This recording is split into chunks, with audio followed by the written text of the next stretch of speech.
Hello ವೀಕ್ಷಕರೇ, ನಮಸ್ಕಾರ. ನಮ್ಮ ಫುಡ್ ರೆಸಿಪಿ ಯೂಟ್ಯೂಬ್ ಚಾನಲ್ಗೆ ತಮಗೆಲ್ಲರಿಗೂ ಸ್ವಾಗತ. ಸ್ನೇಹಿತರೆ, ನಾನಿವತ್ತು ಅವಲಕ್ಕಿ ಗಿಣ್ಣು ಮಾಡ್ತಾಯಿದ್ದೀನಿ.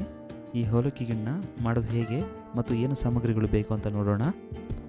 ಮೊದಲಿಗೆ ಗಿಣ್ಣಾಲ್ ಅಥವಾ ಗೀಬಲ್ನ ತಗೊಳ್ತಿದ್ದೀನಿ. ಹಸು ಅಥವಾ ಎಮ್ಮೆ ಕರು ಹಾಕಿದ ಮೊದಲನೇ ದಿನದ ಹಾಲು. ಗೀಬಾಲ್ ಜೊತೆಗೆ ಒಂದು ಅರ್ಧ ಲೀಟ್ರ್ ಪ್ಯಾಕೆಟ್ ಹಾಲು ತೊಗೊಳ್ತಾಯಿದ್ದೀನಿ. ಒಂದು ಕಪ್ ಆಗೋಷ್ಟು ಗಟ್ಟಿ ಅವಲಕ್ಕಿನ ತೊಗೊಂಡು ನೀಟಾಗಿ ವಾಶ್ ಮಾಡ್ಕೊಂಡಿದ್ದೀನಿ. ಒಂದು 5 ಏಲಕ್ಕಿನ ಪುಡಿ ಮಾಡ್ಕೊಂಡಿದ್ದೀನಿ. ಅರ್ಧ ಕಪ್ ಆಗೋಷ್ಟು ಕಡಲೆ ಬೀಜನ ರೋಸ್ಟ್ ಮಾಡ್ಕೊಂಡಿದ್ದೀನಿ. ಅರ್ಧ ಕಪ್ ಆಗೋಷ್ಟು ಉರಿಗಡ್ಲೆನ ಇಟ್ಕೊಂಡಿದ್ದೀನಿ. 1 ಕಪ್ ಆಗೋಷ್ಟು ಬೆಲ್ಲನ ತಗೊಂಡಿದ್ದೀನಿ. ಸ್ವಲ್ಪ ದ್ರಾಕ್ಷಿ ಮತ್ತು ಗೋಡಂಬಿನ ತುಪ್ಪದಲ್ಲಿ ರೋಸ್ಟ್ ಮಾಡ್ಕೊಂಡಿದ್ದೀನಿ. ಒಂದು ಅರ್ಧ ಕಪ್ ಆಗೋಷ್ಟು ತೆಂಗಿನಕಾಯಿ ತಗೊಂಡಿದ್ದೀನಿ. ಈಗ ಮಾಡೋದು ಹೇಗೆ ಅಂತ ನೋಡೋಣ. ಸ್ಟವ್ ಮೇಲೆ ಒಂದು ಪಾತ್ರೆ ಇಟ್ಕೊಂಡಿದ್ದೀನಿ. ಪಾತ್ರೆ ತಳ ದಪ್ಪ ಇದ್ದರೆ ತುಂಬ ಅನುಕೂಲ ಆಗುತ್ತೆ, ಇಲ್ಲಾಂದರೆ ಹಾಲು ಸೀದೋಗುತ್ತೆ. ನಂತರ 3/4 ಲೀಟ್ರ್ ಆಗೋಷ್ಟು ಹಾಲನ್ನ ಹಾಕ್ಕೊಂಡಿದ್ದೀನಿ.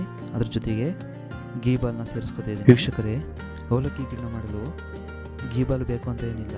ಹಸು ಅಥವಾ ಎಮ್ಮೆ ಕರು ಹಾಕಿದ 1 ದಿನದ ಅಥವಾ 2 ದಿನದ ಹಾಲಲ್ಲಿ ಕೂಡ ಮಾಡ್ಕೋಬೋದು.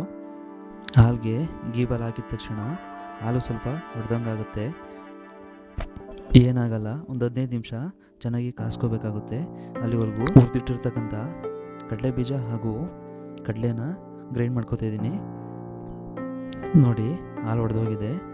ಈಗ ನಾನು 1 ಕಪ್ ಆಗೋಷ್ಟು ಬೆಲ್ಲನ ಹಾಕೋತಾ ಇದ್ದೀನಿ. ನೀವು ಸಿಹಿ ಬೇಕು ಅಂದರೆ ಬೆಲ್ಲನ ಜಾಸ್ತಿ ಹಾಕೋಬೋದು, ಇಲ್ಲ ಬೇರೆ ಪಾತ್ರೆಗೆ ಬೆಲ್ಲ ಹಾಕ್ಕೊಂಡು ಪಾಕ ಕಾಸ್ಕೊಂಡು ಕೂಡ ಸೇರಿಸ್ಕೋಬೋದಾಗಿದೆ.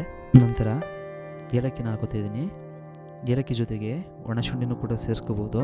ನಾನು ಒಣಶುಂಠಿ ಹಾಕಿಲ್ಲ. ಹಾಲನ್ನ ಚೆನ್ನಾಗಿ ಮಳ್ಳಿಸ್ಕೋಬೇಕಾಗುತ್ತೆ ಹಾಗೂ ತಳ ಹಿಡಿದಂಗೆ 1 ಸ್ಪೂನ್ನಲ್ಲಿ ತಿರುಗ್ತಾ ಇರಿ.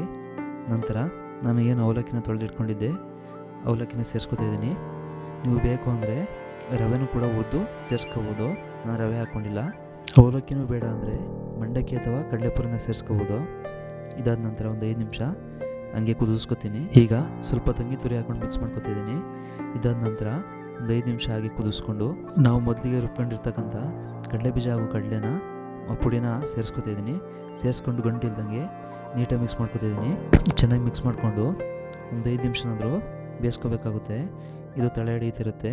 ಸಂದು 1 ಸ್ಪೂನಲ್ಲಿ ತಿರುಗಿಸ್ತಾ ಇರಬೇಕು.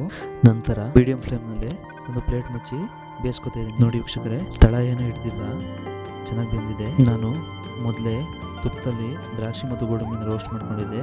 ಅದನ್ನು ಈಗ ಸೇರಿಸಿ ಮಿಕ್ಸ್ ಮಾಡ್ಕೊತಾ ಇದ್ದೀನಿ. ನೋಡಿ, ಗಿಣ್ಣ ರೆಡಿಯಾಗಿದೆ. ನೋಡಿ ವೀಕ್ಷಕರೇ, ಒಂದು 2 ಗಂಟೆಗಳ ಕಾಲ ಹಾಗೆ ಬಿಟ್ಟು ತಣ್ಣಗಾದ ನಂತರ ಒಂದು ಬಾಳೆದೆಲೆ ಮೇಲೆ ಸರ್ವ್ ಮಾಡಿಕೊಂಡು ನಾನು ಉಂಡೆ ಕಟ್ತಾಯಿದ್ದೀನಿ. ನೀವು ಉಂಡೆ ಬೇಡ, ನಿಮಗೆ ಯಾವ ರೀತಿ ಇಷ್ಟ ಆ ರೀತಿ ಕಟ್ ಮಾಡ್ಕೋಬೋದು, ಸ್ವೀಟ್ ಥರ ಮಾಡ್ಕೋಬೋದು. ಮೊದಲಿಗೆ ಬೇರೆ ವಿಡಿಯೋದಲ್ಲಿ ಕುಕ್ಕರ್ನಲ್ಲಿ ಗಿಣ್ಣ ಹೇಗೆ ಮಾಡೋದು ಅಂತ ಒಂದು ವಿಡಿಯೋ ಮಾಡಿದ್ದೆ, ತುಂಬ ಚೆನ್ನಾಗಿ ಬಂದಿದೆ. ವಿಡಿಯೋನ ಡಿಸ್ಕ್ರಿಪ್ಷನಲ್ಲಿ ಹಾಕಿರ್ತೀನಿ, ದಯವಿಟ್ಟು ನೋಡಿ.